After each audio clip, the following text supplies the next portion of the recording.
Hey everyone, welcome back to the channel. My name is John and this is your Modern Tech Breakdown. Today I'm taking a look at the news that Intel and AMD have created an advisory group to save x86. Let's jump into it.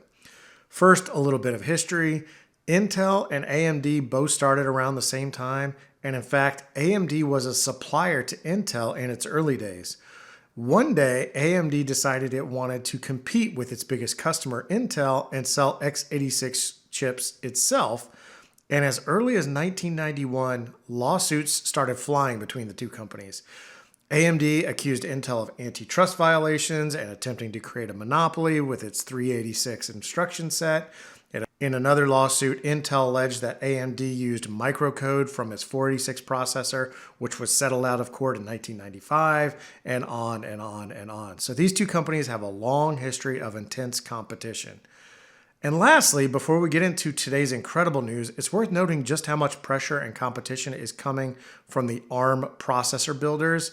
It does seem possible that the era of x86 dominance in the PC and server space may be coming to an end. Microsoft has released new Copilot Plus PCs that have ARM chips from Qualcomm, and Apple has switched to their own Apple Silicon years ago, so both Intel and AMD are feeling the heat. Which brings us to today's news. It seems that Intel and AMD are teaming up by creating an advisory group for the x86 instruction set. This group includes industry players like Broadcom, Dell, Oracle, Meta, Microsoft, and Lenovo, as well as Linus Torvalds, the original author of the Linux kernel.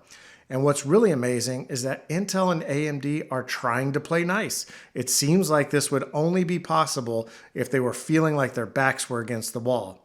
So if you don't know, the instruction set forms the formal definition of the operations that the CPU is capable of, as well as defines the format that the compiler needs to output in order to use the CPU. Intel and AMD have perhaps begrudgingly worked together on defining this instruction set for x86 chips. But there has been some drift and compatibility between the two chip makers. Ostensibly, this advisory group's purpose is to push both companies towards a more consistent instruction set between the chips from each company.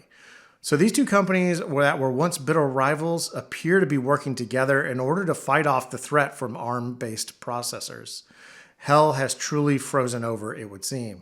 So I think the fact that these two companies have a joint enemy has pushed them together in order to fight more effectively in the marketplace.